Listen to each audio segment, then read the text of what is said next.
Hey there.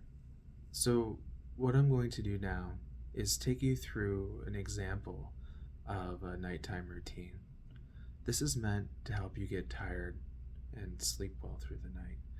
So, you notice that I'm already speaking calmly and softly in a way that's very relaxing. The purpose of this is to condition you and also kind of associate this with the idea of sleeping. So, before we go any further, it is important to remember that all of doing work to help yourself, self help, is a scientific study of one, an N of one. So, what you're doing is you're changing a variable or two and noticing the outcome. So, as we go through this entire video and the entire course on sleeping, it's up to you to remember that all of the things that are suggested are just suggestions. You're welcome to take what helps and ignore what doesn't. So, let us imagine that you want to wake at 6:30. 8 hours of sleep is 10:30, beginning of nighttime falling asleep at 10, your routine at 9:30. It may be wise for you to go ahead and start to turn off your screen sooner than that. Nevertheless, first things first, we already recall that it's wise not to eat too much before bed, and if you do, be intentional about it. I talked about the idea of having herbal teas. These are beneficial because they warm you on the inside, and oftentimes the herbs are kind of very calming in their own way. Next, put away your screens. So, turn off your television, put it aside. You don't need it anymore. Next, brush your teeth. A little bit of oral stimulation can actually wake you up, but also it can be a way for you to start to teach yourself it's time to fall asleep. Now, I am a huge proponent of notepads and writing down what you need. So I know that my work is never done from day to day, so I'll take a moment and I'll write down, oh wait, I need to email this person. Oh, I forgot to take care of this problem. This bill needs to be addressed. Put it there, because later in the night, as you're laying in bed and you're starting to calm, you may think to yourself, oh crap, I have to email this person. No, I already made a note of it. I'll remember it in the morning, and that's okay. So, after that, I personally very much prefer the use of some olfactory sensations. So, this is tea tree oil. You could use any number of things. A lot of people like lavender. I keep a sachet of cedar and sage in my pillowcase. I smell it before I go to bed. I notice the aroma. I remember that in Native American culture, sage is to push away what's bad, and cedar is to invite what's good. But there's a whole spiritual background to this. I think, though, the process of sleeping can benefit from it, and here's why.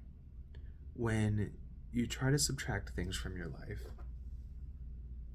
it's important to add things to kind of take that space.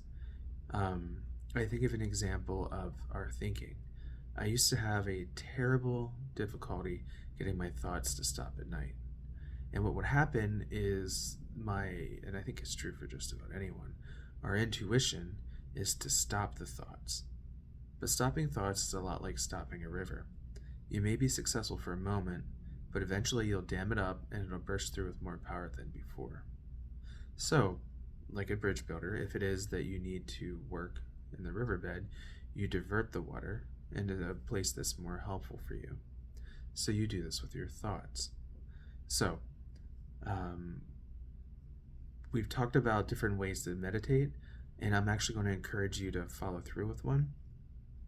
So, one thing that's helpful as you're getting ready to sleep is remember the role of oxytocin in our life. Oxytocin is a cuddle hormone, and it's meant to make us feel very calm and soothing. So, what you can do is you can take your hand, place it on your chest, and let your awareness come to the feeling of your hand on your chest, the feeling of your heartbeat, the rise and fall of your lungs.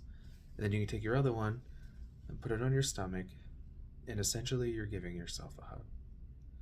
And you may notice that it actually feels quite pleasant.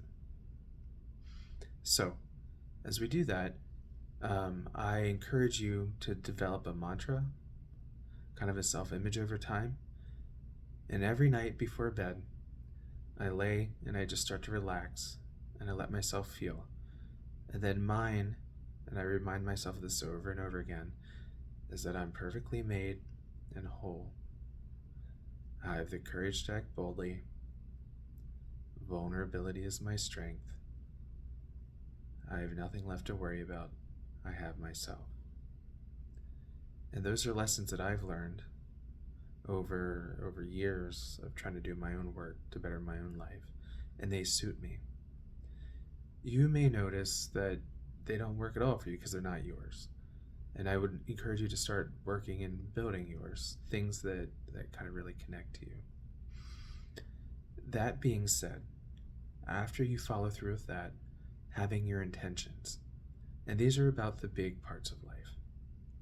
So it may be that one of your intentions is to reconnect with your creative side. And let's say that you're a musician. What you may do is you may think, my intention is to find my interest in music, whenever that may come.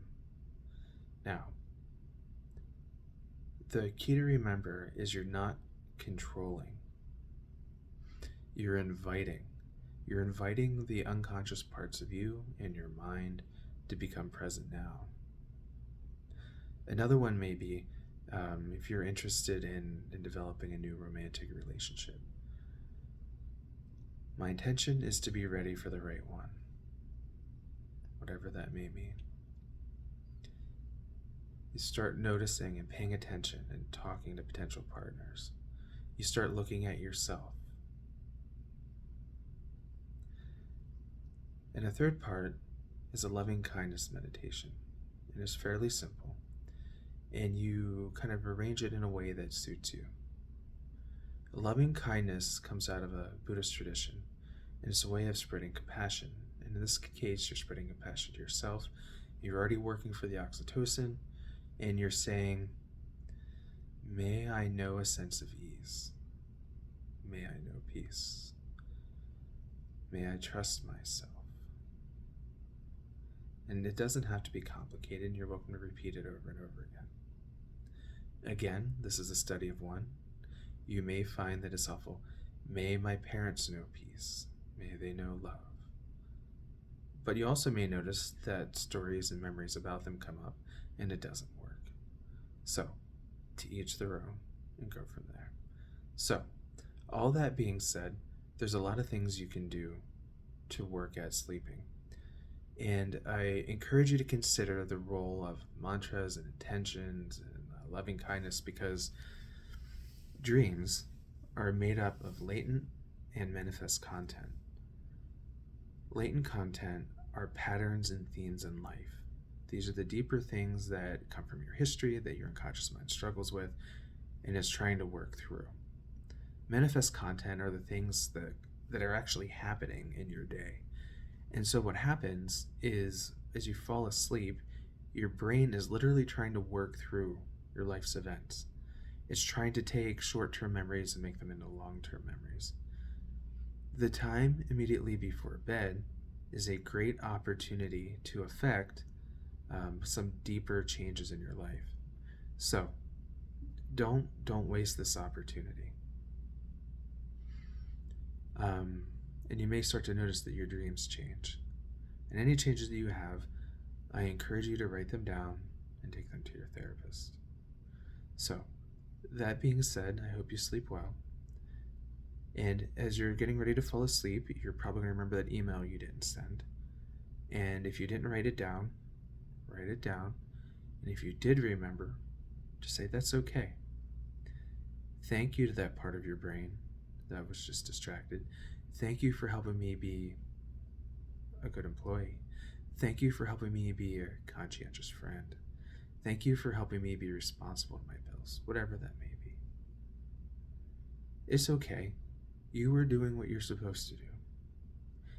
And now I'm going to rest.